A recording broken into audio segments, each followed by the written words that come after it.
नमस्कार, आप देख रहे हैं देश की बात। मैं हूं नगमा। महाराष्ट्र के मुख्यमंत्री उद्धव ठाकरे ने कहा है कि अगर राज्य के हालात सुधरे नहीं तो पूरे राज्य में एक बार फिर से लॉकडाउन लगाना पड़ेगा। अब ये लोगों को तय करना है कि वो लॉकडाउन चाहते हैं या फिर कड़ाई से मास्क और सोशल डिस्टेंसिंग का पालन कर कोरोना को काबू करना चाहते हैं। फिलहाल महाराष्ट्र में लॉकडाउन तो नहीं लगाया गया है, लेकिन सभी तरह के सामाजिक, धार्मिक और राजनीतिक कार्यक्रमों पर रोक लगा दी गई है। राज्य के अलग अलग जिलों में प्रशासन ने प्रतिबंध भी लगाए हैं ताकि मामलों पर काबू पाया जा सके। इस बीच मुंबई में कोरोना संक्रमण के बढ़ते खतरे को देखते हुए अब मुंबई पुलिस को भी बिना मास्क पहने लोगों से जुर्माना वसूलने का अधिकार दिया गया है। मुंबई में फिर से लॉकडाउन न लगाना पड़े, इसके लिए लोगों को सख्ती से नियम कानून का पालन कराने के लिए मुंबई पुलिस काफी सक्रिय है। जगह जगह लोगों के खिलाफ कार्रवाई शुरू हो गई है। महाराष्ट्र में हालात कैसे हैं, हमारे साथ हमारे दो सहयोगी जुड़ रहे हैं। हमारे साथ सोहित मिश्रा भी हैं और सुनील सिंह भी हमारे साथ हैं। सुनील, पहले तो ये जानकारी दीजिए कि जैसा उद्धव ठाकरे ने कहा है कि आपके पास दो विकल्प हैं, या तो आप कड़ाई से नियमों का पालन करें या फिर लॉकडाउन के लिए तैयार रहें। तो अभी मुंबई में कम से कम लॉकडाउन नहीं है, लेकिन जो सख्ती नजर आ रही है और पुलिस की सक्रियता दिख रही है, चाहे वो आपके लोकल ट्रेन्स में हो या सड़कों पर हो, वो उसमें अब क्या दिखाई दे रहा है? चालान वगैरह हो रहे हैं लोगों के। सोहित, पूरे महाराष्ट्र की बात करें अगर, तो क्या तस्वीर नजर आ रही है? क्योंकि पुणे में स्कूल खुले फिर बंद किए गए हैं, अमरावती का हाल हमने देखा है, मुंबई में भी काफी सख्ती की जा रही है। तो जो नंबर ऑफ केसेस हैं वो लगातार बढ़ रहे हैं और स्थिति जो है वो अब इस समय कैसी दिख रही है कोरोना की? अभी कुछ समय पहले हमें पता चला है कि मुंबई के मंत्रालय में जहां पर अलग अलग डिपार्टमेंट हैं, वहां पर रेवेन्यू स्टाफ जो है उसमें 8 लोग कोरोना संक्रमित पाए गए हैं। जो फिशरी स्टाफ है उसमें 6 जो स्टाफ के 6 स्टाफ के लोग जो हैं वो कोरोना संक्रमित पाए गए हैं।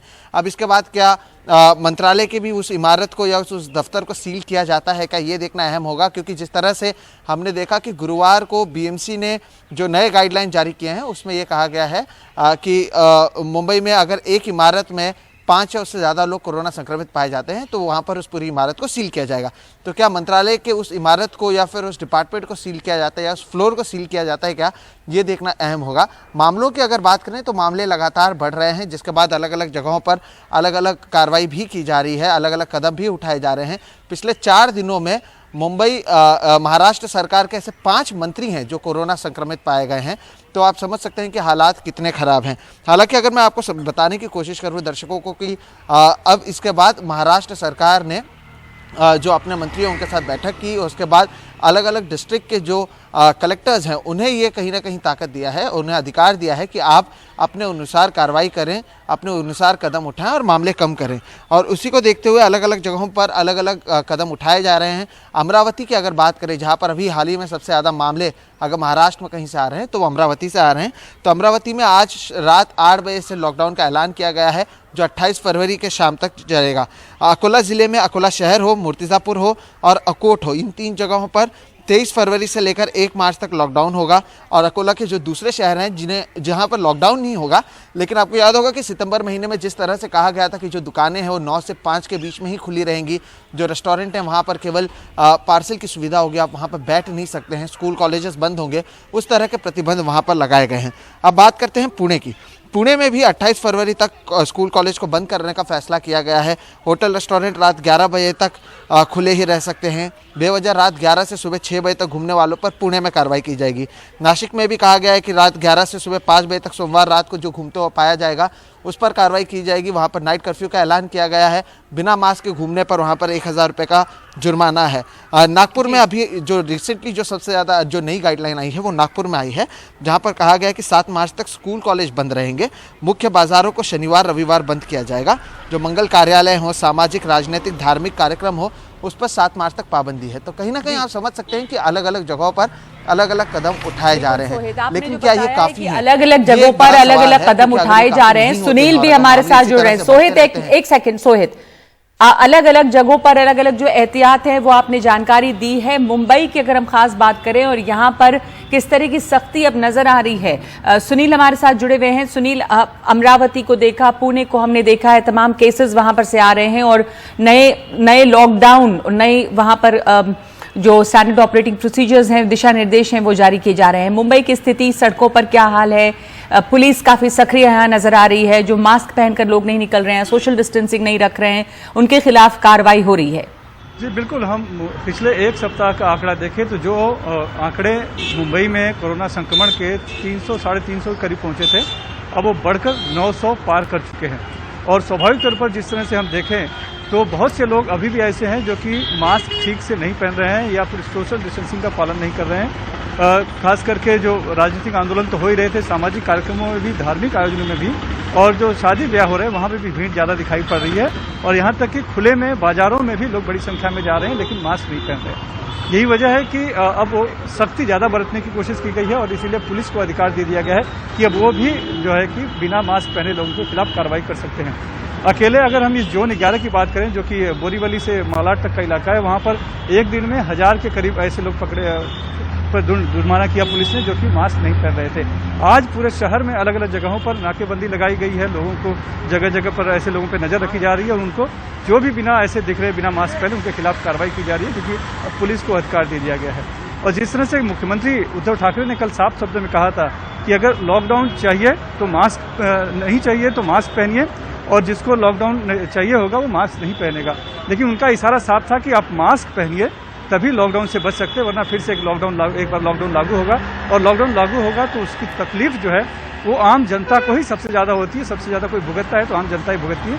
इसीलिए अपनी जिम्मेदारी समझकर लोगों ने उसका पालन करना चाहिए और मास्क पहने। लेकिन आज सुबह से मैं देख रहा हूँ, मैं कई बाजारों में भी गया, कई जगहों पर गया, पुलिस की कार्रवाई के साथ भी था, तो अभी भी बहुत से ऐसे लोग हैं जो कि मास्क ठीक से नहीं पहन रहे या बिल्कुल नहीं पहन रहे, और वो उनको समझाने पर वो मानते भी नहीं। उनका कहना है कि क्या होता है मास्क पहनने से।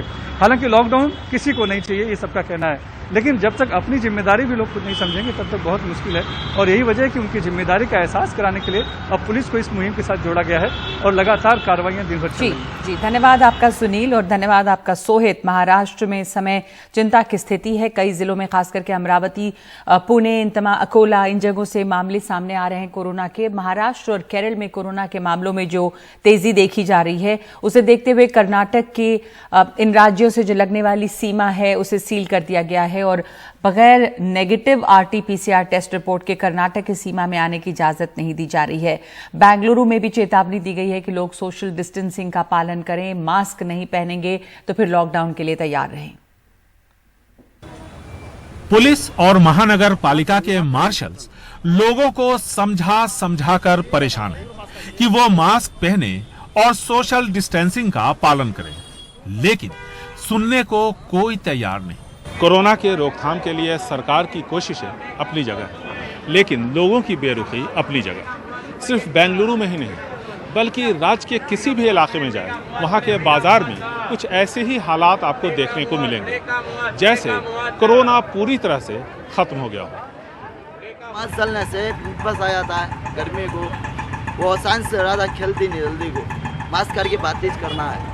सोशल डिस्टेंसिंग इधर नहीं कर सकते क्योंकि जगह बहुत छोटा है, इसलिए सोशल डिस्टेंसिंग नहीं कर सकते हम लोग इधर, और जाने का आने का भी रास्ता भी बहुत छोटा है, उस कारण से इधर सोशल डिस्टेंसिंग नहीं होता है करने के लिए। महाराष्ट्र और केरल की कर्नाटक से जुड़ने वाली सीमा सील कर दी गई क्योंकि इन राज्यों में कोरोना के मामले बढ़ रहे हैं। चूंकि बाहर से आने वाले लोग सबसे ज्यादा बेंगलुरु, मैसूर और मैंगलोर का रुख करते हैं, ऐसे में एक बार फिर राज्य सरकार ने सख्ती बरतने का फैसला किया है, क्योंकि राज्य में पिछले 2 महीनों से हालात काबू में हैं और औसतन 500 के आसपास ही मामले सामने आ रहे हैं। Don't follow Covid. कई लोग कोताही बरत रहे हैं, उन्हें समझ लेना चाहिए कि ऐसे में आने वाले वक्त में उन्हें परेशानियों का सामना करना पड़ेगा। हम इन्फोर्समेंट बढ़ाने जा रहे हैं और सख्ती भी बरतने जा रहे हैं। केरल और महाराष्ट्र से आने वालों के लिए ज्यादा से ज्यादा 3 दिन पुराना RT-PCR नेगेटिव रिपोर्ट अनिवार्य है। वहीं यूरोप से कर्नाटक आने वालों के लिए अपने खर्च पर मॉलिक्यूलर टेस्ट जरूरी किया गया है। साथ ही अफ्रीकी देशों के यात्रियों के लिए भी RT-PCR टेस्ट करवाना जरूरी है। बेंगलुरु से कैमरामैन गोविंद मूर्ति के साथ निहाल किदवई, NDTV इंडिया। और शुक्रवार को योग गुरु बाबा रामदेव ने यह दावा किया कि उन्होंने कोरोना के इलाज के लिए दुनिया की पहली दवा बना ली है और उसको लेकर विवाद हो गया और नौबत आ गई कि विश्व स्वास्थ्य संगठन यानी कि WHO को इन दावों का खंडन करना पड़ा।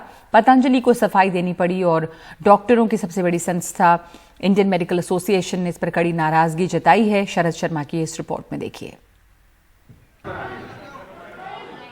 शुक्रवार को दो बड़े केंद्रीय मंत्रियों की मौजूदगी में योग गुरु बाबा रामदेव ने कोरोना के इलाज के लिए दुनिया की पहली सबूत युक्त दवा बना लेने का दावा किया। लेकिन बाबा रामदेव के करीबी और भारत स्वाभिमान ट्रस्ट के केंद्रीय संगठन प्रभारी राकेश मित्तल ने ट्वीट कर दावा किया कि पतंजलि की दवा को विश्व स्वास्थ्य संगठन ने मान्यता दे दी है। उन्होंने ट्वीट किया, पतंजलि ने आयुर्वेद को लेकर रचा इतिहास। कोरोनिल को विश्व स्वास्थ्य संगठन ने पहली सबूत आधारित कोरोना दवाई के रूप में मान्यता दी। सवाल उठे तो खुद विश्व स्वास्थ्य संगठन ने ट्वीट कर कहा कि विश्व स्वास्थ्य संगठन ने कोरोना उपचार के लिए किसी भी पारंपरिक दवाई की ना तो समीक्षा की है और ना ही उसके प्रभावी होने को लेकर कोई सर्टिफिकेट जारी किया है। खुद पतंजलि आयुर्वेद के मैनेजिंग डायरेक्टर आचार्य बालकृष्ण ने ट्वीट कर सफाई दी और कहा, भ्रम दूर करने के लिए हम साफ करना चाहते हैं कि कोरोनिल को मिला WHO GMP अनुरूप COPP सर्टिफिकेट DCGI भारत सरकार ने जारी किया है। ये साफ है कि विश्व स्वास्थ्य संगठन किसी भी दवा को मंजूर या खारिज नहीं करता। विश्व स्वास्थ्य संगठन दुनिया भर में लोगों के बेहतर और स्वस्थ भविष्य बनाने के लिए काम करता है। अब सवाल यह है कि बाबा रामदेव की दवा कोरोनिल को लेकर सही स्थिति क्या है। तो सही स्थिति यह है कि आयुष मंत्रालय ने बाबा रामदेव की दवा कोरोनिल को कोरोना के इलाज के लिए एक सहायक उपाय के तौर पर मान्यता दी है और इसी आधार पर लाइसेंस मिला है। दूसरा, देश के drugs controller general of India ने कोरोनिल को COPP सर्टिफिकेट दिया है। WHO के दिशा निर्देश के आधार पर यह एक तरह का क्वालिटी कंट्रोल सर्टिफिकेट ही होता है जो 158 देशों में दवा को एक्सपोर्ट करने के लिए चाहिए होता है। ये भी ध्यान रखना जरूरी है कि अभी तक इस दवा का ट्रायल केवल उन्हीं मरीजों पर हुआ जिनमें हल्के लक्षण थे या लक्षण बिल्कुल नहीं थे, जबकि गंभीर मरीजों पर इसका ट्रायल अभी चल रहा है। वहीं देश में डॉक्टरों की सबसे बड़ी संस्था इंडियन मेडिकल एसोसिएशन ने इस बात पर नाराजगी जताई है कि देश के स्वास्थ्य मंत्री खुद इसके लॉन्च पर क्यों गए। ये कितना नैतिक है। उनका कहना है कि अगर ये दवा वाकई इतनी प्रभावी है तो वैक्सीनेशन पर 35,000 करोड़ रुपए क्यों खर्च किए जा रहे हैं। WHO के ऑफिशियल ट्विटर हैंडल के ऊपर ऐसा कुछ नहीं है, उन्होंने खंडित किया है इस बात को। आज वो एविडेंस बेस्ड मेडिसिन इतने शॉर्ट ड्यूरेशन में लाया, इसके बारे में हम उनसे पूरी जानकारी चाहते हैं। आपको याद होगा कि 3-4 महीने के पहले ऐसे ही उन्होंने दवा लाई थी, वो बाद में विड्रॉ की गई थी। पेशेंट बढ़ने के टाइम पे ऐसा अगर कोई दावा करे कि ये प्रिवेंशन में भी काम आता है, ट्रीटमेंट में भी काम आता है और पोस्ट कोविड भी काम आता है, तो ये थोड़ी सी असंभव बात कही गई है। इसके बारे में हम फूड ड्रग और जो भी अथॉरिटीज है उनसे पूरी इसकी चर्चा करके उनके बारे में डॉक्यूमेंट प्राप्त करने की आवश्यकता रखते हैं और तब तक आए में इसका निषेध करेंगे और ऑब्जेक्शन लेंगे। मुंबई से पूजा भारद्वाज और दिल्ली से सुकीर्ति द्विवेदी के साथ शरद शर्मा, NDTV इंडिया।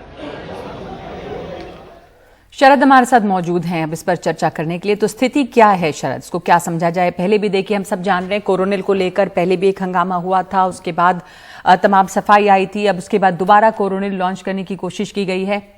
तो WHO सही है कहना इनका कि WHO सर्टिफाई नहीं करता है, लेकिन IMA ने भी इसको रिजेक्ट किया है और कहा है कि जो दावे किए गए कि इसको सर्टिफिकेट मिल गया है और सबूत के साथ ये लॉन्च की जाएगी दवा, प्रॉब्लम समस्या जो है वो वहां पे है। तो अब इसमें क्या सफाई दे रहे हैं लोग? देखिए, सबसे बड़ी समस्या यह है कि जब प्रेस कॉन्फ्रेंस हुई थी इसको लेकर, लॉन्च को लेकर, उस समय ना तो सारी बातें मीडिया की तरफ से समझी गई थी और ना ही ये कहें कि पूरी तरह से बाबा रामदेव की तरफ से समझाई गई थी। तो वहीं से समस्या शुरू हो गई थी। ओरिजिनली जो क्लेम था बाबा रामदेव की तरफ से, जो अलग अलग चैनलों के इंटरव्यू में भी उन्होंने कहा, वो यही दो थे कि एक तो अप्रूवल मिल गया है उनको कोरोना के इलाज के लिए, और दूसरा जो सर्टिफिकेट की बात की जा रही है वो सर्टिफिकेट एक तरह का क्वालिटी कंट्रोल सर्टिफिकेट है, जो WHO जिन देशों में काम करता है उन देशों में एक्सपोर्ट के लिए ये सर्टिफिकेट चाहिए होता है। तो 2 क्लेम किए गए थे, लेकिन कुछ पतंजलि से जुड़े लोगों ने क्लेम कर दिया और फिर उसके आधार पर या जाने अनजाने में कुछ पत्रकारों ने भी क्लेम कर दिया कि WHO ने इसको मान्यता दे दी है।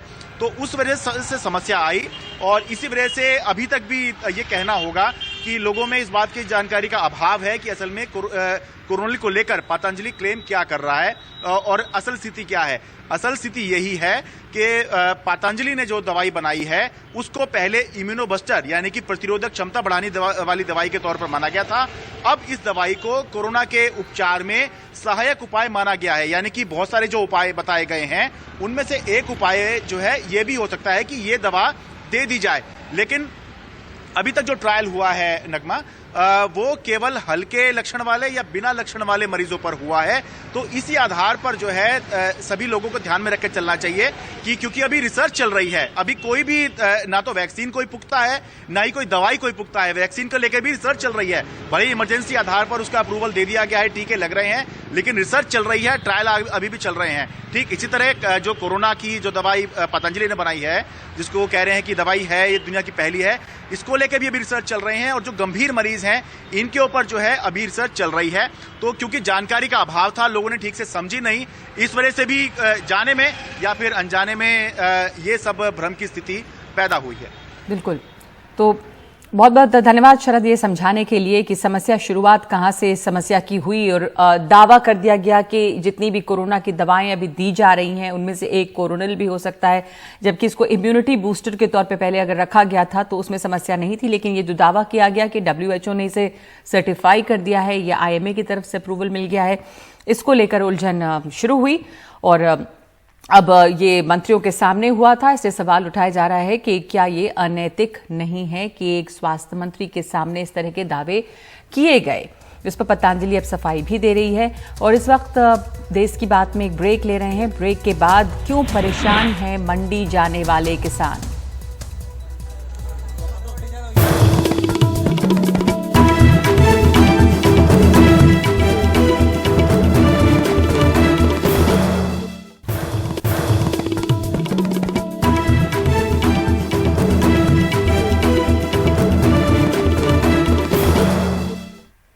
और अब मध्य प्रदेश के किसानों की बात। काफी मेहनत के बाद किसान अपनी उपज लेकर मंडियों में पहुंचे हैं और मंडियों में जाते हैं इस उम्मीद के साथ कि फसल बेचने पर उनके हाथ में नगद रुपए मिलेंगे तो वो अपनी सहूलियत के हिसाब से खर्च करेंगे। लेकिन मध्य प्रदेश की कुछ मंडियों में किसान नकदी के लिए परेशान हो रहे हैं। सरकार दावे कर रही है लेकिन हकीकत कुछ और दिखाई दे रही है।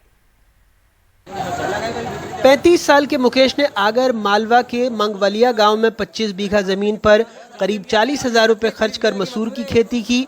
अपनी उपज बेचने मंडी आए, लेकिन मंडी सेक्रेटरी के एक आदेश ने मुकेश को दिक्कत में डाल दिया है, क्योंकि भुगतान के लिए मुकेश को बैंक पासबुक और आधार कार्ड लाना था। बताया गया कि बैंक में नकदी की कमी के चलते व्यापारी डिजिटल पेमेंट करेंगे। आज नकद मिल जाएगा तो अपन कोई भी काम कर सकता है, किसी को ब्याज नहीं लगेगा, किसी को कुछ नहीं होएगा, देखिए ना, वो सामान लेके चल जाएंगे। अब हम बैंक के चक्कर काटेंगे तो कहते हैं आज तो लिंक खराब है, आज वो खराब है, तो क्या दिक्कत आएगी ना वो, देखिए ना। पेमेंट के लिए तो कम भाव को बेचने पड़ रही और अपन को नकद काम हो जाएगा तो दिक्कत नहीं आएगी। इसी जिले के बड़गांव कलसिया के सुरेश सिंह की भी यही कहानी है। सुरेश कहते हैं नकद डिजिटल भुगतान से उनको दिक्कतें होंगी, बैंक की लाइन में लगना होगा और अपनी जरूरतें वक्त पर पूरी नहीं कर पाएंगे। ये RTGS की बोल रहे पेमेंट की कि आप अपने पासबुक लाओ, बैंक पासबुक, आधार कार्ड वगैरह लाओ, तो वो भी नहीं कर पाएंगे ना, क्योंकि हम गरीब किसान हैं। यहाँ से अगर मतलब कैश पेमेंट के कारण तो हम फसल बेचने आ रहे हैं। आज किसी को कुछ भी काम है, किसी को शादी है, जो कुछ भी है मतलब, तो यहाँ से कैश पेमेंट नहीं मिलेगा, अपने को RTGS खत्म डालेंगे वो, तो यहाँ से बैंक में जाएंगे। रविवार, आज रविवार फंस गया, आज वो अवकाश है, ऐसे लाइन में लगना 7-8 दिन, हमको पेमेंट नहीं मिलेगा। क्या मतलब कम भाव के कारण, मतलब कैश पेमेंट के कारण तो फसल बेच रहे। आदेश में यह भी लिखा है कि किसान एक ट्रॉली में सिर्फ एक जीन्स लेकर आए। इसको लेकर भी अन्नदाता को एतराज है। कहते हैं ये उनके लिए आर्थिक नुकसान का सबब बनेगा। मैं खुद एक गरीब किसान हूँ। अगर मान के चलो अपन 4-5 किसान मिलकर एक ट्रॉली माल भर के ले आते तो उसका भाड़ा अपने को मतलब सब 50-50 कर लेता था, 200-500 रुपये में अपनी फसल आ जाती है यहाँ पर। अगर मैं खुद ही एक जीन्स लेके आऊँगा यहाँ पर तो मेरे को 2-2,500 रुपये भाड़ा लगेगा, तो वो तो मेरे को भुगतना पड़ रहा है, वो तो मेरी फसल में ही कटेगा। जी वो नहीं कर पाएंगे अपन। किसानों की परेशानी दाम को लेकर भी है। सरकारी खरीद शुरू नहीं हुई है। बीज, खाद, दवाई, मजदूरी, कटाई, मंडी तक लाने के खर्च के अलावा नकद मिलने में भी मुश्किल हो रही है। आगे 400 रुपये उतर गए। हाँ। और टैक्स ये तो पर मंडी के तो हमारा ऊपर निकाले टैक्स है टोटल मंडी में भी, तो नुकसान आपका हो रहा है। और आप हमारा हो गया नहीं। भारत का अच्छा दिन कब लाएंगे? एक और दिक्कत यह है कि पहले मंडी टैक्स 1.5% से घटाकर आधा फीसद रह गया, फिर से टैक्स बढ़ा, निराश्रित शुल्क भी लगने लगा। व्यापारी साफ कहते हैं टैक्स बढ़ा है तो वसूलेंगे किसानों की उपज से ही। जो हम माल खरीदी करते हैं और उसमें खर्चा जोड़ लेते हैं, भाई पहले हमको मंडी टैक्स लगता था 1 रुपये 100 रुपये पे 50 पैसे, अब लगता है 1.5 रुपया। तो हम तो 100 रुपये पे 1.5 रुपये खर्चा जोड़ेंगे तो कुल मिला के इसका इफेक्ट कृषक पे आएगा, क्योंकि उसका माल उतना कम भाव बिकेगा। कुछ बैंक के पैसे देने में, कैश देने में परेशानी आ रही है। हालांकि मंडी का मानना है कि डिजिटल पेमेंट और ट्रॉली में एक ही जींस की व्यवस्था किसानों की सुविधा के लिए है। कि कभी कभी बैंकों द्वारा व्यापारियों को नगद भुगतान नहीं दिया जाता। ऐसी स्थिति में किसान लोग अपनी पासबुक और आधार की फोटोकॉपी साथ में लेके आवे। कभी ऐसी घटना होती है कि बैंक द्वारा पैसा नहीं दिया तो उनका भुगतान आरटीजीएस से किया जाएगा। किसानों की सुविधा के लिए कि एक ट्रॉली में एक ही जींस लाएं तो बड़े कांटों से उनका तोल इजीली करवाया जा सकता है। सरकार का कहना है कि किसान कल्याण के लिए वो हर संभव काम कर रहे हैं। नकदी की दिक्कत नहीं है, किसानों की मांग के अनुरूप ही काम हो रहा है। पैसे की या कैश की कोई कमी की स्थिति नहीं है, उस पर पूरा व्यवस्था है। पर जो किसान चाहता है कि अपने भुगतान को वो आरटीजीएस के माध्यम से करे, वो उसके लिए पहल करता है, उसके लिए वो व्यवस्था है। कोई चाहता है कैश तो उसके लिए कैश की व्यवस्था है। लेकिन विपक्षी कांग्रेस का आरोप है ये गलत प्राथमिकताओं का नतीजा है। देखिए किसान परेशान है, किसान सरकार तो बतौलेबाजों की सरकार है ये। हमने 28 लाख किसान भाइयों का मध्य प्रदेश में कर्जा माफ़ किया था। उस समय तो इससे भी खराब स्थितियां थी, पर मैनेजमेंट के माध्यम से माननीय तत्कालीन मुख्यमंत्री कमलनाथ जी के सही नेतृत्व में, मार्गदर्शन में हम लोगों ने काम किया और एक सबसे पहले प्राथमिकताएं तय की कि किस वर्ग को सबसे ज़्यादा मदद करना चाहिए। मध्य प्रदेश की 70% आबादी किसानी से रिलेटेड है। हमने प्राथमिकता तय की, मैनेजमेंट सही किया, उनके कर्जे माफ़ किए, व्यवस्थाएं बेहतर थी। आज सरकार के साधन बढ़ने के बाद भी अगर व्यवस्थाएं बढ़ रही है तो इसकी जिम्मेदार सरकार है। किसानों के बीच हमेशा से एक बड़ा मुद्दा रहा है नकदी का इंतज़ाम, क्योंकि इसी से अगले फसल की वो व्यवस्था करता है। ज़ाहिर तौर पर अगर किसान आरोप लगा रहे हैं तो इस मामले पर सरकार को बेहद संवेदनशीलता से सोचना होगा। सिर्फ पारदर्शिता से पेमेंट इसका विकल्प नहीं। अगर मालवा से जफर मुल्तानी और भोपाल से कैमरा पर्सन रिजवान खान के साथ अनुराग द्वारी, एनडीटीवी इंडिया।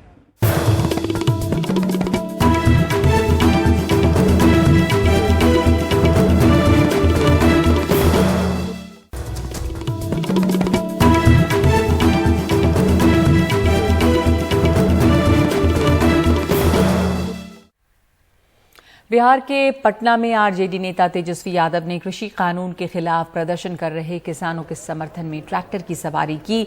आज तेजस्वी यादव अपने घर से विधानसभा तक ट्रैक्टर की सवारी कर पहुंचे। तेजस्वी यादव ने खुद ट्रैक्टर चलाया। उनका कहना है कि सरकार किसानों की नहीं सुन रही और ये सरकार का तानाशाही रवैया दिखाता है। साथ ही तेजस्वी यादव ने कहा कि पेट्रोल डीजल के दाम बढ़ रहे हैं, लेकिन सरकार ने उस पर भी चुप्पी साध रखी है। नीतीश कुमार क्या करेंगे अगर पेट्रोल डीजल का दाम बढ़ रहा है तो? नहीं, आप देखिए तब पेट्रोल डीजल का जो दाम है वो चुप्पी अपनी क्यों साधे हुए हैं? उनको इस पर ध्यान देना चाहिए। खास तौर पे जो एपीएमसी कानून है उसके फायदे तो गिनाएं कि जो बाजार समितियां जो खत्म की उन्होंने, जो मंडी व्यवस्था जो खत्म की, उससे क्या फायदा हुआ बिहार को? सिर्फ और सिर्फ नुकसान नजर आता है। और किसान बड़ी संख्या में जो शहीद हुए, 2 टिप्पणी भी जो है मुख्यमंत्री ने नहीं की। देश भर से आए सैकड़ों नौजवानों ने दिल्ली के जंतर मंतर पर प्रदर्शन किया है। उनका कहना है कि 2018 में एसएससी जीडी पद के लिए पहले 54,953 पद निकाले गए थे और बाद में 2019 में 4,000 पद बढ़ाए गए। इसके बाद 2020 में 2,000 पद और बढ़ाए गए, यानी कुल 60,210 पदों के लिए वैकेंसी निकाली गई, जगह खाली है। इनका आरोप है कि इस साल 54,960 को ही नियुक्ति पत्र दिया गया है, जबकि 1,09,552 कैंडिडेट लिखित, मेडिकल और फिजिकल तौर पर सही पाए गए। इसमें भी सरकार ने करीब 5000 पोस्ट खाली रख ली है। सरकार ने मार्च महीने में ऐसी ही नई पोस्ट के लिए अप्लाई करने को कहा है। इनकी मांग है कि जो 1,09,000 नौजवान फिट पाए गए हैं उन सबको ज्वाइनिंग लेटर दिया जाना चाहिए। इसकी वजह ये बताई जा रही है कि इस दौरान बहुत से लोग नौकरी की उम्र पार कर चुके हैं और अब इनके पास कोई दूसरा रास्ता नहीं बचा। गृह राज्य मंत्री ने पिछले साल सितंबर में संसद में बताया था कि 1 लाख पद केंद्रीय पुलिस बलों में खाली पड़े हुए हैं।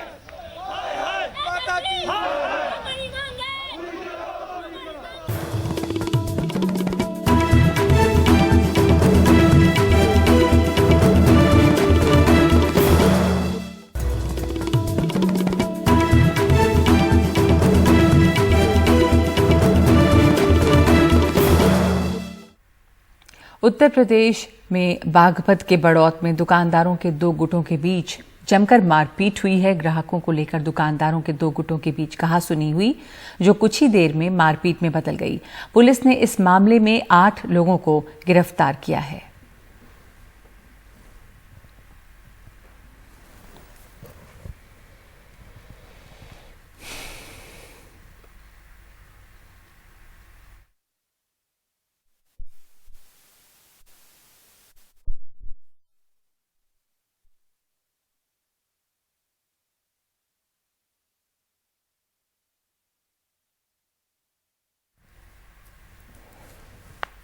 तो ये बागपत की तस्वीरें हैं। दुकानदारों के 2 गुटों के बीच में लड़ाई हुई है और लड़ाई ग्राहकों को लेकर शुरू हुई थी और उसके बाद ये मारपीट हुई है, जिसमें अब पुलिस बीच बचाव कर रही है और इस मामले की तफ्तीश कर रही है। इस वक्त देश की बात में इतना ही।